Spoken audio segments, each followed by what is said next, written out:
right? And look at these, it sort of goes from like, look at these yokels with pitchforks to like, they're gonna pitchfork us, to like, look at these funny yokels with pitchforks, right? You grew up with this mentality, so did I. That's how you felt toward the people that you ruled over. You're like, these people are funny and dangerous. This is the attitude of Brooklyn toward, the Midwestern conservative. You're giving me your famous Tucker look. Is that because you're confused? No, I'm not confused at all. Do you not recognize this attitude? I recognize it, but all of a sudden the synapses are firing. And I'm thinking about what you're saying. Right. So the thing. And by the way, can I say one thing?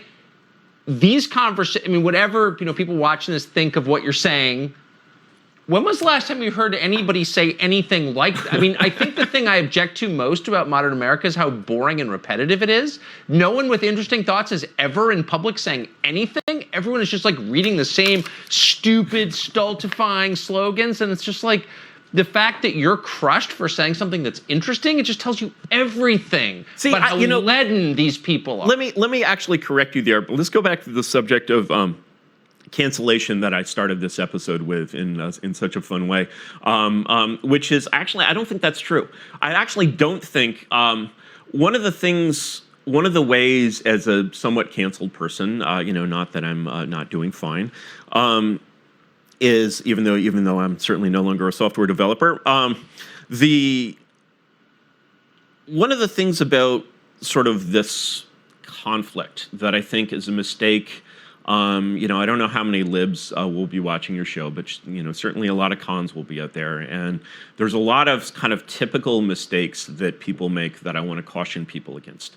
And one of the biggest ones is that when you look at the libs, you see an enemy.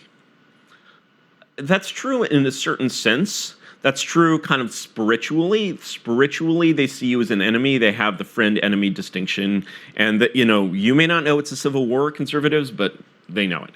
It's a cold civil war, but that's how they feel. That's how they feel. That's absolutely how they feel, and that is not a new thing. That is how I grew up feeling.